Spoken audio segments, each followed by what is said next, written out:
Bismillahirrahmanirrahim. Assalamualaikum warahmatullahi wabarakatuh. Innal hamdalillah nahmaduhu wa nasta'inuhu wa nastaghfiruh wa na'udzu billahi min shururi anfusina wa min sayyiati a'malina. Man yahdihillahu fala mudilla lahu wa man yudlil fala hadiyalah. Wa asyhadu an la ilaha illallah wahdahu la syarika lah. Wa asyhadu anna Muhammadan abduhu wa rasuluh. Allahumma salli wa sallim wa barik ala nabiyyina Muhammadin wa ala alihi wa ashabihi wa man tabi'ahum bi ihsanin ila yaumiddin, amma ba'd. Ma'asyiral muslimin, ibu-ibu sekalian, jamaah majelis taklim sahabat Rumaisa yang senantiasa semoga dirahmati oleh Allah Subhanahu wa taala. Pada pagi hari ini alhamdulillah Allah pertemukan kita kembali di majelis yang mulia ini dengan suasana yang sedikit berbeda, yaitu kita mengkaji dengan jarak yang cukup jauh. Namun semoga ini tidak menyurutkan semangat kita untuk senantiasa menempuh perjalanan dalam rangka thalabul ilm. Para ulama kita menyebutkan tatkala menjelaskan hadis Rasulullah sallallahu alaihi wasallam, "Wa man salaka tariqan yaltamisu fihi ilman, sahhalallahu lahu bihi tariqan ilal jannah." Barang siapa yang menempuh suatu perjalanan untuk menuntut ilmu agama, maka Allah akan mudahkan baginya jalan menuju surga. Para ulama kita menjelaskan, menempuh jalan ada dua. Yang pertama, menempuh jalan secara hakiki. Ia melangkahkan kakinya keluar dari rumahnya, melakukan aktivitas mendekati majelis ilmu. Dan makna yang kedua, menempuh jalan secara maknawi. Aktivitasnya di rumah, langkah kakinya tetap ada di tempat, namun ia senantiasa mengkaji ilmu agama dengan mendengarkan ceramah, membaca kitab-kitab para ulama yang bermanfaat. Maka ini termasuk di antara man salaka tariqan, siapa yang menempuh suatu perjalanan. Maka mudah-mudahan ibu-ibu yang tetap ada di rumah dengan mengkaji atau mendengarkan kajian kita ini senantiasa mendapatkan keutamaan sebagaimana melangkahkan kakinya keluar rumah menuju majelis al-ilm. Dan pada kesempatan di pagi hari ini, ibu-ibu sekalian rahimani wa rahimakumullah, kita akan membahas kajian tafsir ya, sebagaimana yang telah direncanakan dan ditetapkan. Dan tafsir kita kali ini akan membahas tafsir surat Al-Baqarah. Tafsir surat Al-Baqarah, yang mana kajian kita kali ini akan banyak merujuk pada kitab tafsir Ibnu Katsir yang sudah diringkas oleh para ulama kita. Surat Al-Baqarah, ma'asyiral muslimin rahimani wa rahimakumullah, secara arti bahasa Al-Baqarah artinya sapi betina. Karena memang di dalam surat ini ada penyebutan tentang sapi betina. Meskipun isi dari surat ini tidak melulu membahas tentang sapi betina. Karena surat ini surat yang sangat kompleks, berisi tentang hukum-hukum agama yang sangat dominan sekali. Ya, hanya saja karena di dalam surat ini ada penyebutan tentang Al-Baqarah, sapi betina, maka surat ini pun masuk atau surat ini pun dinamai dengan surat Al-Baqarah. Taib. Surat Al-Baqarah. Di sini Imam Ibnu Katsir pertama kali akan membawakan tentang riwayat-riwayat yang terkait dengan surat Al-Baqarah. Itu di dalam Musnad Imam Ahmad dan Sahih Muslim, juga Imam At-Tirmizi dan Imam An-Nasa'i. Dari sahabat Abu Hurairah radhiyallahu taala anhu bahwasanya Rasulullah sallallahu alaihi wasallam bersabda, "La taj'alu buyutakum qubura fa innal baita alladhi tuqra'u fihi suratul baqarati la yadkhuluhu syaitan. Jangan kalian jadikan rumah-rumah kalian seperti kuburan. Karena sesungguhnya rumah yang dibacakan di dalamnya surat Al-Baqarah, maka ia tidak akan dimasuki oleh syaitan. Hadis ini di antara hadis yang menunjukkan tentang keutamaan surat Al-Baqarah. Ya. Dan hadis ini mengandung faedah yang luar biasa. Apa itu? Kita dilarang menjadikan rumah kita seperti kuburan. Kita dilarang menjadikan rumah kita seperti kuburan. Lantas bagaimana caranya agar kita tidak menjadikan rumah kita seperti kuburan? Bacakan surat Al-Baqarah. Karena ketika di dalam rumah tersebut dibacakan surat Al-Baqarah, setan nggak masuk. Ini menunjukkan rumah yang sepi dari Al-Quran seperti kuburan. Dan ini pula menunjukkan kuburan itu bukan tempat untuk membaca Al-Quran. Ya, kuburan bukan tempat membaca Al-Quran. Oleh karena itu, ini diantara dua faedah berharga yang patut untuk kita perhatikan dengan seksama. Sekali lagi, dua faedah berharga, faedah utama dalam hadis ini. Yang pertama, kita dilarang menjadikan rumah seperti kuburan. Ya, jangan jadikan rumah kita seperti kuburan. Bagaimana itu ketika rumah kita tidak diisi dengan Al-Quran? Jangan biarkan rumah kita sepi dari lantunan ayat suci Al-Quran. Ini faedah pertama. Ya, kita dilarang menjadikan rumah seperti Al-Quran dengan membiarkannya kosong dari bacaan Al-Quran. Faedah yang kedua, ya, kuburan bukan tempat baca Quran. Kuburan bukan tempat membaca Al-Quran. Nah ini, maka dari itu ketika kita membaca Al-Quran di dalam rumah kita, kita telah benar-benar bisa menjadikan rumah kita tidak seperti kuburan. Ya, bahkan kita kalau membaca surat Al-Baqarah di rumah, ini akan menjadikan setan lari dari rumah kita. Maka ibu sekalian rahimani wa rahimakumullah, di antara faedah ya mengkaji surat Al-Baqarah, kita tahu hadis ini. Ya, hadis keutamaan surat Al-Baqarah yang dibacakan di rumah agar setan tidak masuk rumah kita. Taib. Kemudian Abdullah bin Mas'ud radhiyallahu taala anhu pernah berkata, Inna syaitana yafirru minal baiti alladhi yasma'u fihi surat al-Baqarah. Sesungguhnya setan lari dari rumah yang di dalamnya ia mendengarkan surat Al-Baqarah. Ini menunjukkan setan bisa mendengar apa yang kita baca. Kalau kita bacanya surat Al-Baqarah, setan akan lari. Tapi kalau kita membaca hal yang lain, ya, apalagi membaca suatu kemaksiatan, apalagi kita mengucapkan suatu kemaksiatan, maka setan akan datang ke rumah kita. Jangan biarkan setan datang ke rumah kita. Caranya dengan membaca surat Al-Baqarah. Taib. Kemudian ma'asyar muslimin rahimani wa rahimakumullah, dari sahabat Abdullah bin Mas'ud pula diriwayatkan oleh Imam Ad-Darimi di dalam musnadnya, ia berkata, Ma min baitin tuqra'u fihi suratul Baqarah illa kharaja minhu syaitanu walahu dhuratun. Tidaklah di suatu rumah yang di dalamnya dibacakan surat Al-Baqarah, melainkan setan akan lari keluar darinya, walahu dhuratun, dalam keadaan terbirit-birit. Bahkan dhurat ini kalau bisa kita artikan ya kentut. Dhurat artinya apa? Kentut.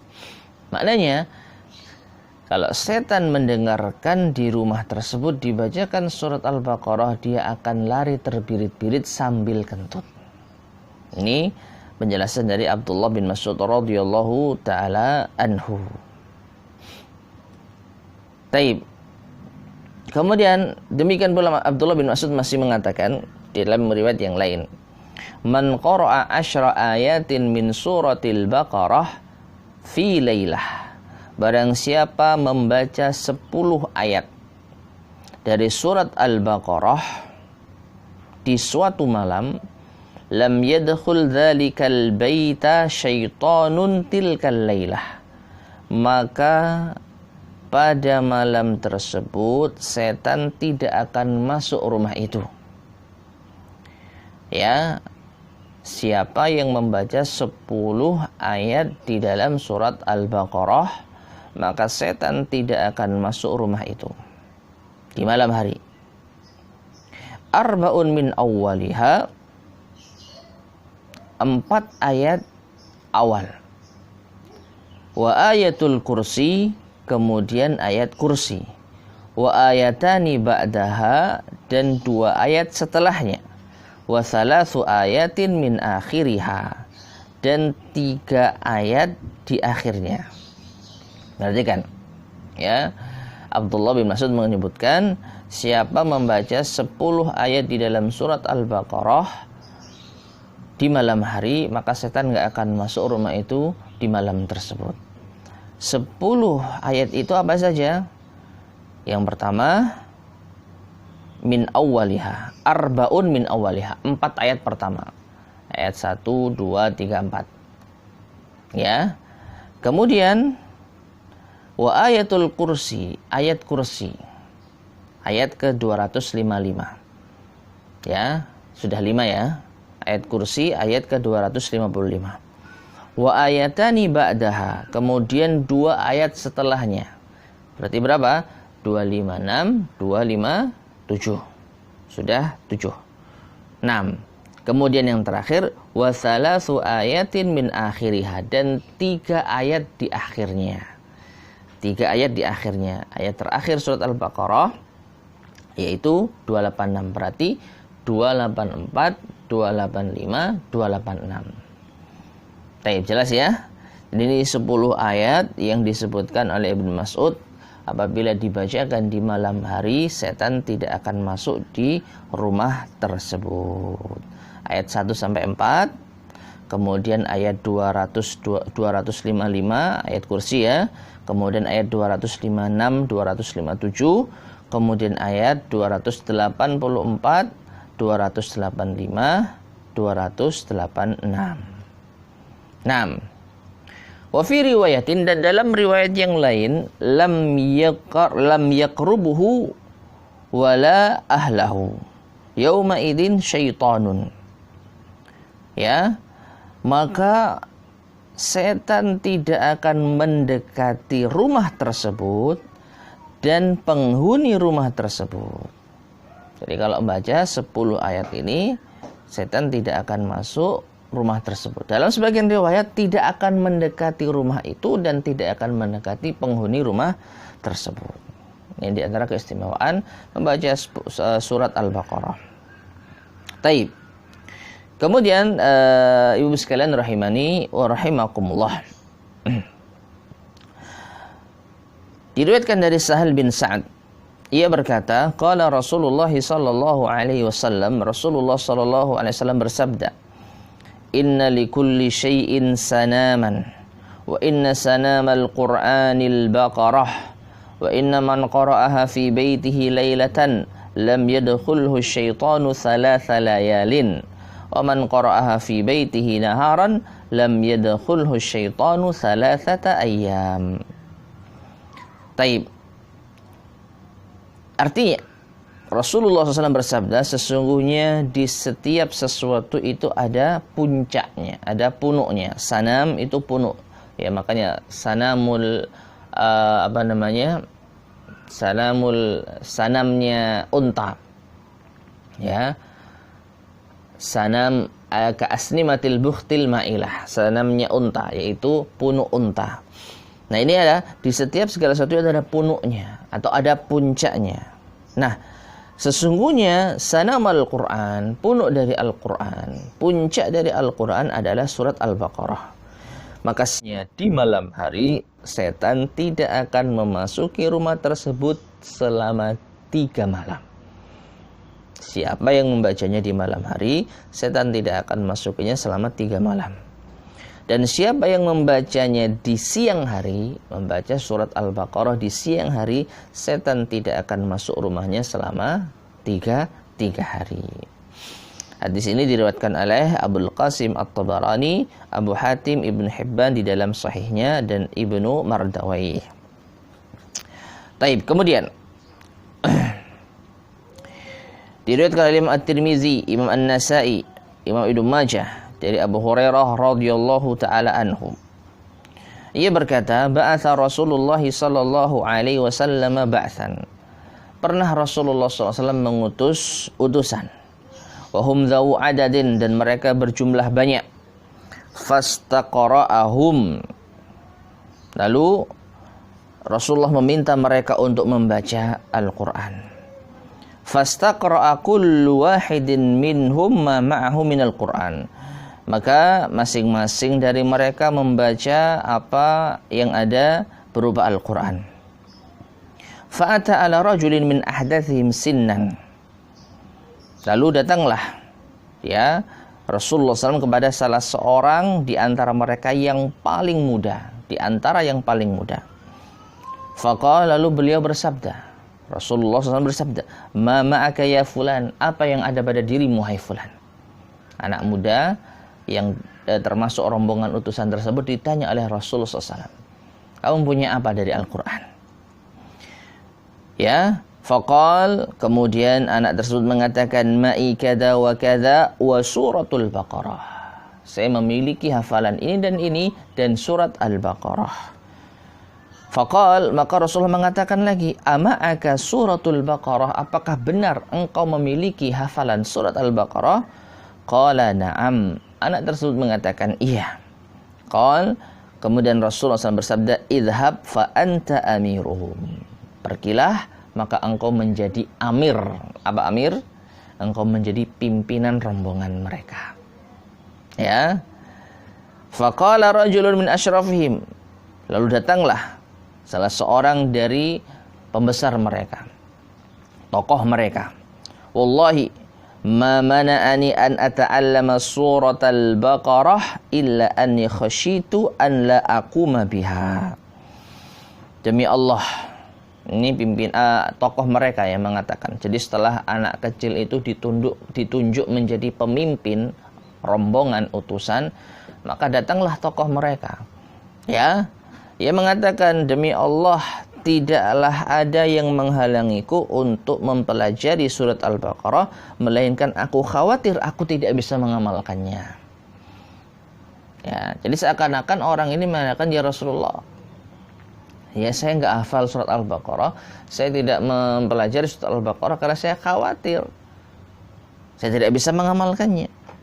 Ya, faqal, maka Rasulullah SAW bersabda, faqala Rasulullah SAW, ta'allamul Qur'ana waqra'uh.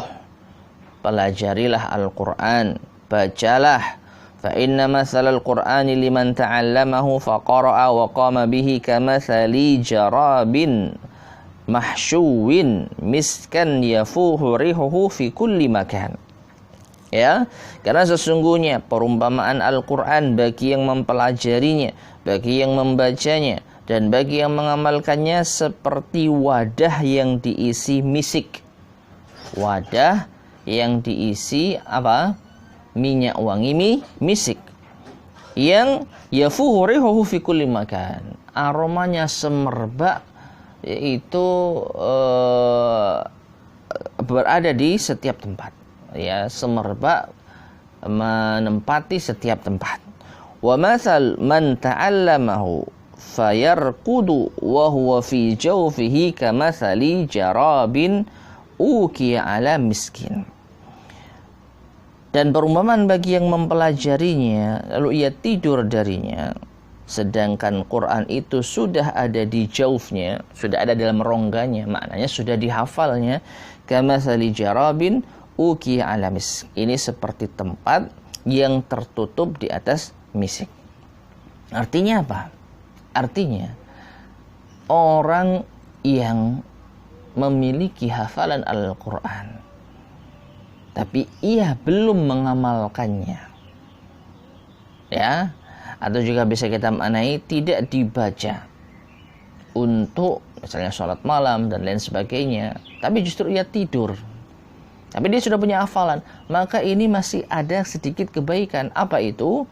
Seperti ia memiliki wadah yang berisi misik, tapi misik ini belum keluar baunya karena tertutup. Ya, karena apa? Tertutup. Jadi ibarat dia punya minyak wangi yang aromanya semerbak, tapi karena belum ia baca, karena belum ia amalkan, belum ia gunakan untuk sholat misalnya, maka aromanya belum keluar. Tapi misik sudah ada dalam wadah tersebut. Nah, ini perbedaannya. Ya, maka ma'asyiral muslimin rahimani wa rahimakumullah, terlepas dari bagian akhir dari hadis ini yang mungkin tidak terkait langsung dengan surat Al-Baqarah, maka ini diantara keutamaan mempelajari Al-Quran, membacanya, menghafalnya. Orang yang menghafalnya tapi belum diamalkan, ini sudah memiliki simpanan minyak wangi, ya tapi masih tertutup. Dia punya wadah minyak wangi tapi masih tertutup, tinggal dibuka, dikeluarkan aromanya. Dengan cara apa? Membacanya, mengamalkannya.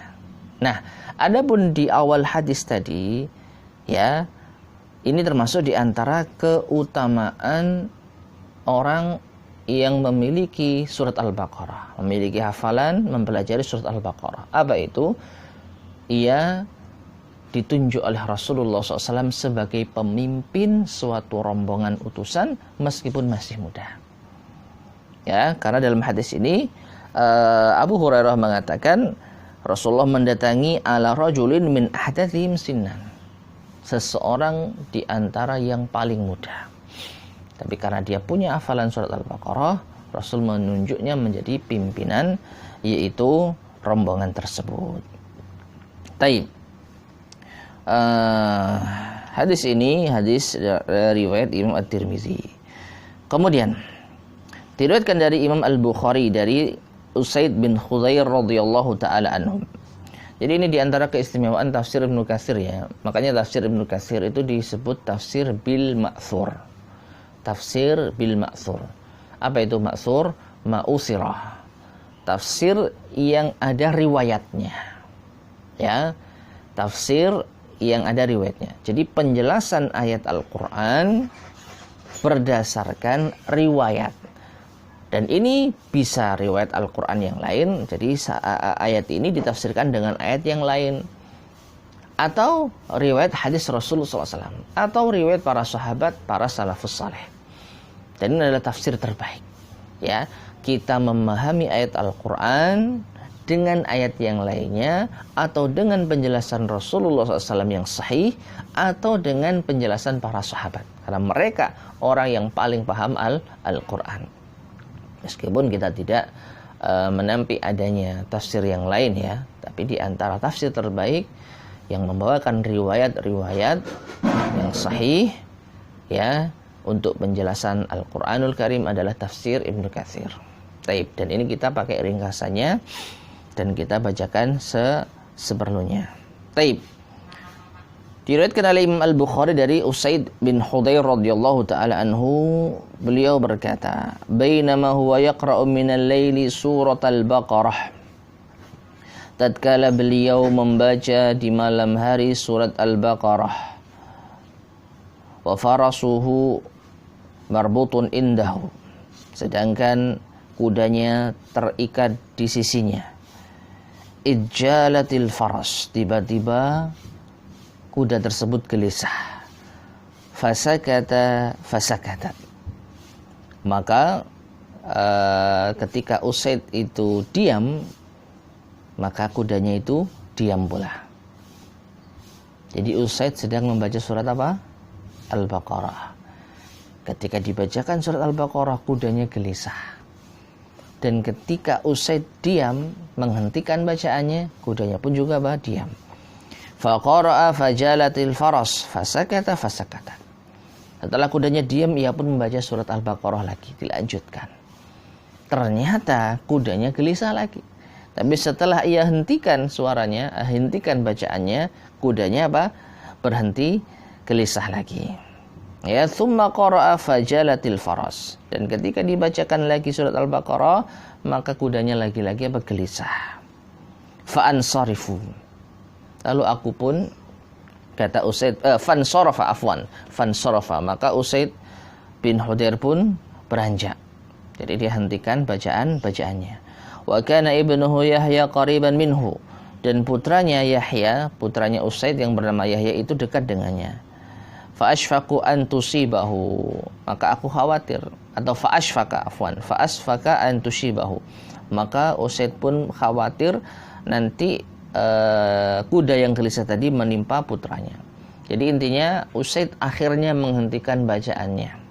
Jadi dia menghentikan bacaan surat Al-Baqarah karena khawatir kuda yang gelisah tadi itu akan menimpa putranya. Falamma akharahu rafa'a ra'sahu ila sama. Maka ketika Usaid itu mengakhiri bacaannya, ia mengangkat kepalanya ke atas langit hatta ma yaraha, hingga akhirnya ia melihatnya. Falamma asbah haddatsan nabiy sallallahu alaihi wasallam. Dan ketika pagi hari, ia pun menceritakan kepada Nabi SAW kisah di malam hari tersebut. Faqal, maka Rasul mengatakan, Iqra' ya Ibnu Hudair, bacalah wahai Ibnu Hudair. Artinya, kenapa kau tidak teruskan? Kenapa kau hentikan bacaan Qur'anmu? Qal, maka Usaid mengatakan,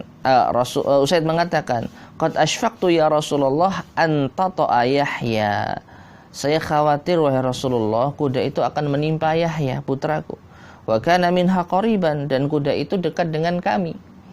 Ya, tadi di awal hadis disebutkan Usaid bin Hudair membaca Al-Baqarah, kudanya ada di sisinya, demikian pula putranya Yahya.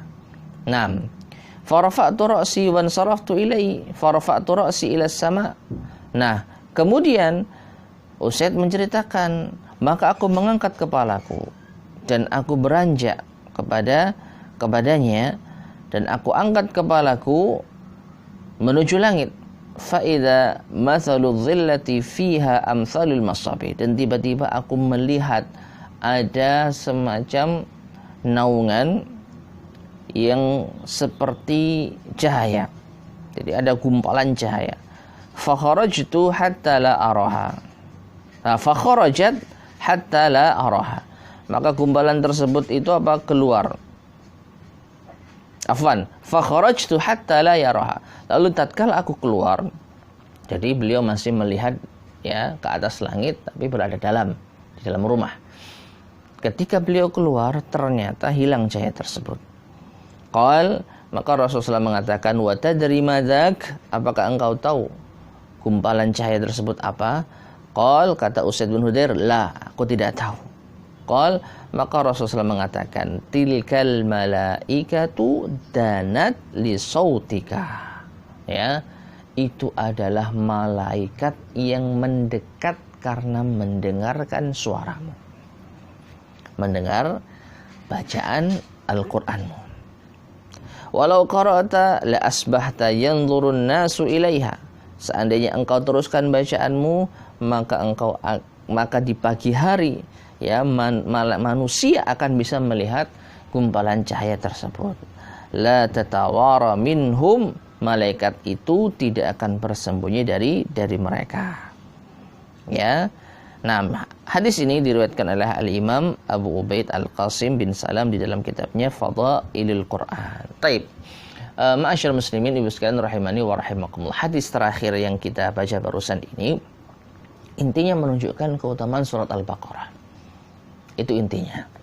Ya, terlepas dari kuda yang gelisah ketika dibacakan, Allah a'lam bishawab, kita nggak tahu apa penyebabnya. Namun yang jelas ketika Usaid bin Khudair melihat ke arah langit tatkala ia selesai membaca surat Al-Baqarah, ternyata ada apa? Segumpal cahaya di atas langit. Dan segumpal cahaya itu tatkala didekati, tatkala Usaid bin Khudair keluar rumahnya, ternyata menghilang. Di pagi hari Rasulullah menerangkan, kalau kamu baca terus surat Al-Baqarah itu, maka malaikat itu akan menetap di sana. Jadi ternyata gumpalan cahaya yang nampak itu adalah malaikat. Malaikat itu akan menetap di sana sehingga manusia akan bisa melihatnya. Tapi karena kau hentikan bacaan Al-Baqarahmu, maka malaikat itu apa? Pergi. Ya, jadi intinya apa? Bacaan Al-Quran kita ini, ibu-ibu sekalian rahimani wa rahimakumullah, bisa mengundang datangnya malaikat. Taib. Kemudian berikutnya, yaitu di antara keutamaan surat Al-Baqarah bersama Ali Imran. Di sini Imam Ibnu Katsir membawakan banyak hadis, kita baca satu hadis saja. Ya. Hadis ini diriwayatkan oleh Imam Ahmad.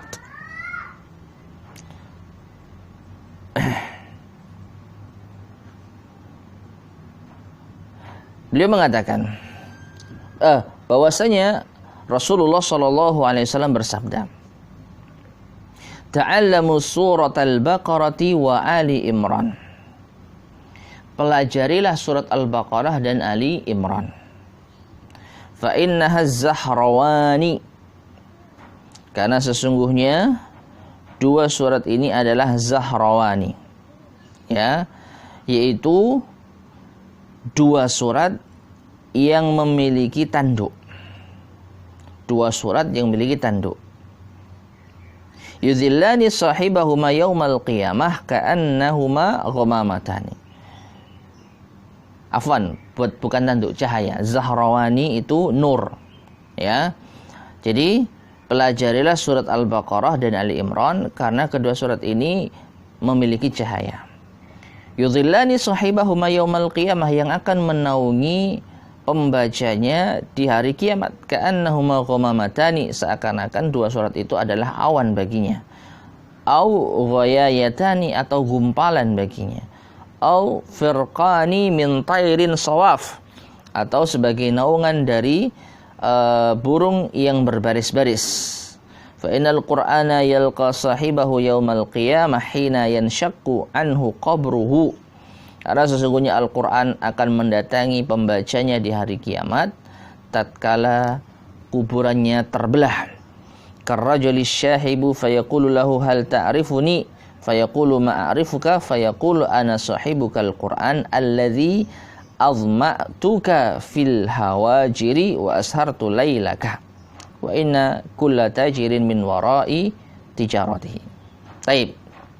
Ya, Al-Quran ini akan datang tatkala manusia terbelah dari kuburnya. Seperti seseorang. Jadi datang dalam bentuk wujud seseorang.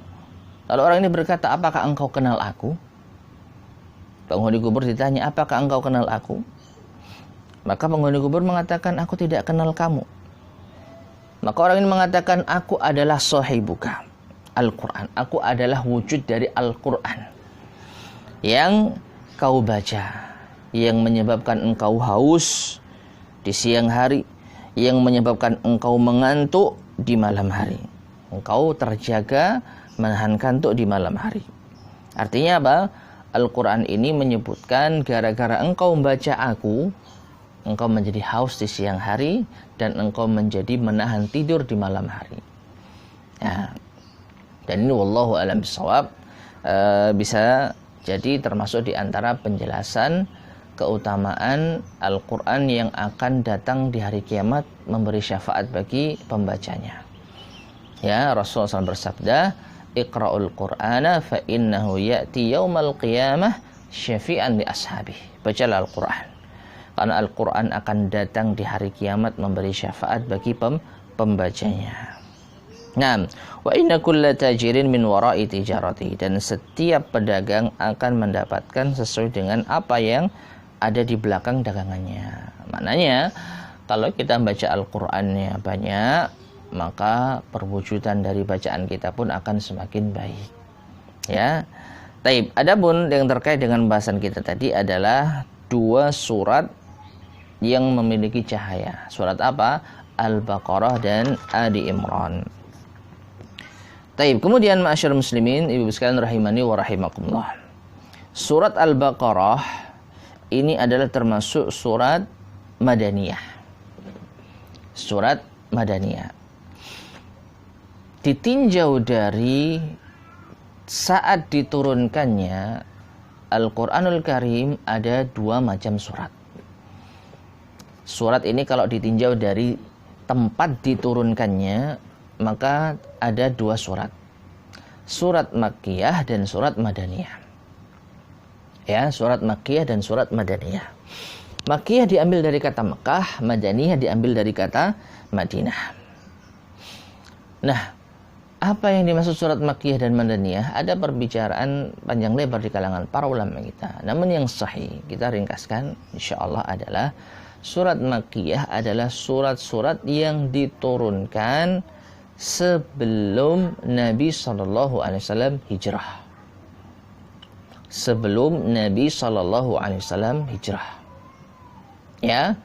Jadi mulai Nabi diutus sampai Nabi sebelum hijrah ke kota Madinah, maka ayat-ayat Al-Qur'an yang turun di masa itu disebut sebagai ayat atau surat Makkiyah. Ya. Adapun surat Madaniyah adalah surat yang diturunkan pasca hijrahnya Nabi Shallallahu Alaihi Wasallam. Ya, dan hijrahnya Nabi ke kota Madinah, makanya dinisbatkan kepada Madaniyah. Meskipun apa? Tidak semua surat Madaniyah diturunkan di kota Madinah. Kenapa? Karena ada satu atau beberapa ayat yang diturunkan di kota Mekah, tapi ternyata masuk di dalam surat Madaniyah. Di antaranya adalah ayat ketiga dari surat Al-Maidah. Allah berfirman, "Al-yawma akmaltu lakum dinakum wa atmamtu alaikum ni'mati wa raditu lakumul islama dinah." Ya, pada hari ini aku telah sempurnakan nikmatku atas kalian dan aku telah sempurnakan agamaku bagi kalian dan aku ridho Islam sebagai agama bagi kalian. Ini diturunkan saat Nabi SAW berada di yaitu padang Arafah. Tatkala Nabi menunaikan Hajjatul Wada, haji berpisah, dan haji letaknya di mana? Di Mekah. Ayat yang turun masuk ke dalam surat Madaniyah. Taib. Nah, Al-Baqarah tidak ada khilaf di kalangan para ulama kita bahwasanya Al-Baqarah ini diturunkan di kota Madinah atau diturunkan termasuk di antara surat Madaniyah. Taib. Dan ini diterangkan oleh Imam Ibnu Katsir, beliau mengatakan wal baqaratu jami'uha madaniyatun bila khilaf.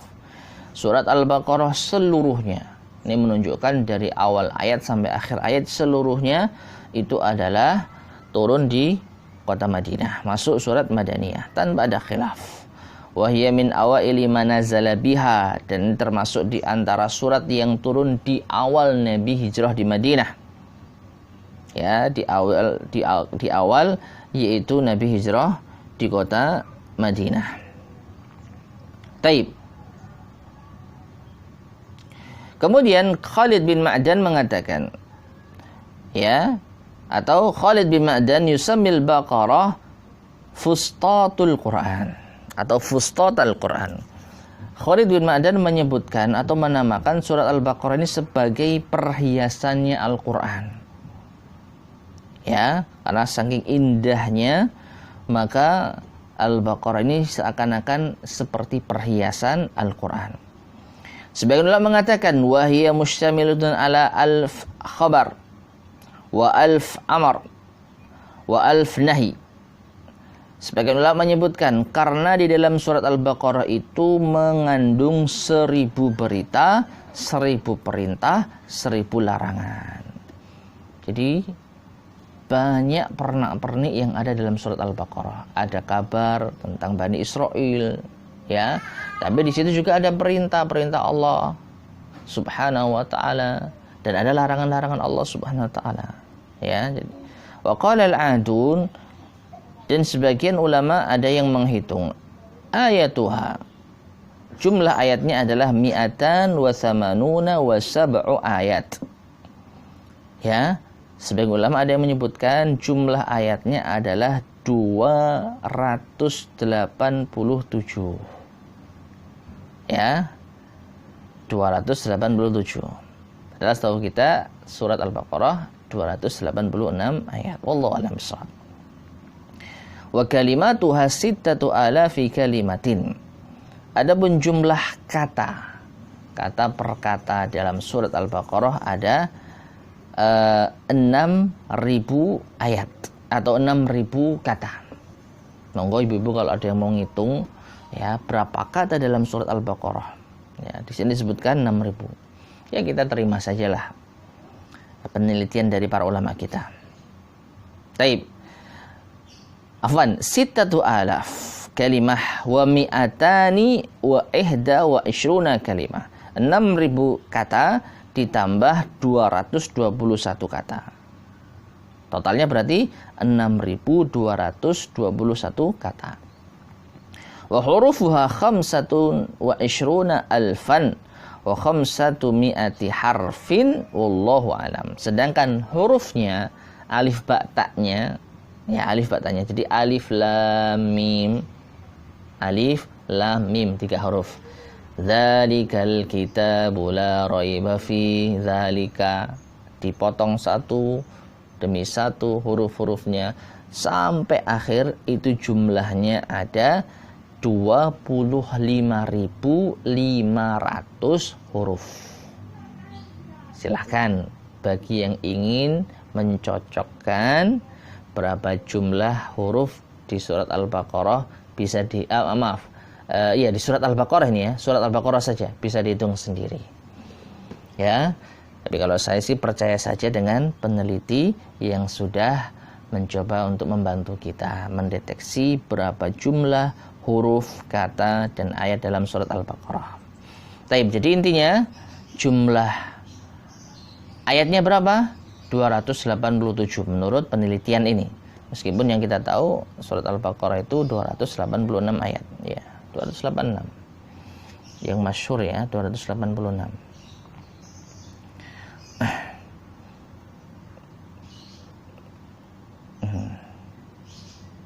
Nah, 286 ini yang ada di mushaf-mushaf kita. 6.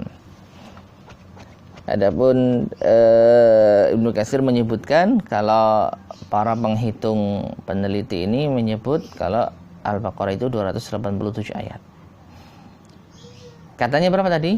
Jumlah kata surat Al-Baqarah, jumlah katanya 6.221. Jumlah hurufnya 25.500. Ya, cukup banyak.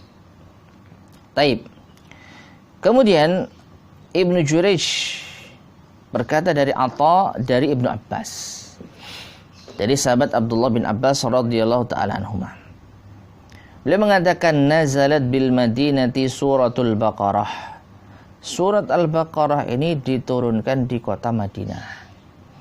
Dan ini diantara keterangan dari para sahabat yang menyebutkan kalau surat Al-Baqarah itu madaniyah. Wa qala Khasif an Mujahid an Abdullah bin Zubair. Diriwayatkan dari Abdullah bin Zubair, ia berkata, nazalat bil Madinati suratul Baqarah. Turun di kota Madinah surat Al-Baqarah. Wa hakadha qala ghairu wahidin minal a'immati wal ulama wal mufassirin bila khilafin fi. Ya, kata Ibnu Katsir, dan inilah yang disebutkan oleh lebih dari seorang para imam, para ulama, para ahli tafsir, tidak ada khilaf. Tidak ada beda pendapat kalau surat Al-Baqarah itu diturunkan di Madinah. Taib. Kemudian dari Utbah bin Marsad, Ra'an Nabi sallallahu alaihi wasallam fi ashabihi ta'akhuran. Nabi sallallahu alaihi wasallam pernah melihat sebagian para sahabatnya ada yang mundur. Faqal ya ashaba suratil Baqarah. Wahai para sahib surat Al-Baqarah. Ya, wahai kawannya surat Al-Baqarah. Maka kata Utbah, fa'adhunnu hadza kana yauma Hunain yauma wallaw mudbirin. Aku mengira hari itu adalah hari saat perang Hunain. Hari di saat mereka lari ke belakang. Amar al-Abbas fanadahum. Maka Abbas memerintahkan ya untuk menyeru mereka, ya ashabas syajarah, yakni ya ahla bai'atir ridwan, wahai para yaitu sahabatnya pohon, yaitu orang-orang yang ikut dalam perang dalam bai'at ridwan. Bai'at ridwan itu terjadi saat Fatu Mekah, ya, menjelang Fatu Mekah. Fi riwayatin ya ashab suratil Baqarah, wahai para kawan-kawan dari surat Al-Baqarah. Liyunashitahum bidzalik, agar mereka kembali semangat. Faja'alu yuqbiluna min kulli wajhin, maka akhirnya mereka pun datang dari berbagai penjuru. Ya, intinya ma'asyar muslimin rahimani wa rahimakumullah. Tatkala sebagian sahabat lari ke belakang di medan pertempuran, maka Rasulullah SAW memotivasi mereka dengan menyebutkan suratul Baqarah. Ya, wahai orang-orang yang menjadi sahabatnya surat Al-Baqarah. Tujuannya apa? Untuk memotivasi mereka kembali ke medan pertempuran, supaya mereka semangat. Kalau ternyata mereka itu diakui oleh Rasulullah SAW sebagai kawannya surat Al-Baqarah. Ya, akhirnya apa? Mereka pun kembali ke medan pertempuran. Nah, disebutkan di sini bahwasanya Abbas bin Abdul Muttalib memanggil mereka dengan ashabas syajarah, wahai sahabatnya pohon. Dan pohon yang dimaksud di sini adalah pohon yang dijadikan sebagai tempat untuk membaiat Rasulullah SAW saat Fathu Mekah, yang dikenal dengan Bai'atur Ridwan. Dan mereka yang dominan adalah sahabat Muhajirin dan sahabat Ansar. Ya, mereka tertahan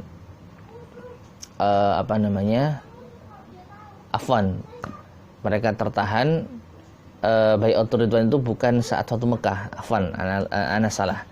Saat Sulhul Hudaybiyah, Sulhul Hudaybiyah, saat perjanjian Hudaybiyah. Ya, saat Nabi SAW berangkat bersama sahabatnya untuk masuk ke kota Mekah menunaikan umrah, tapi ditahan oleh orang-orang Mekah. Utsman bin Affan yang menjadi utusan untuk berbicara dengan tokoh-tokoh Mekah juga ditahan, tidak boleh keluar Mekah.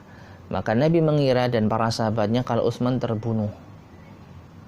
Ya, jadi Nabi tertahan di Hudaybiyah, mengutus Utsman bin Affan ke kota Mekah. Ternyata Utsman enggak balik-balik, tidak kembali-kembali.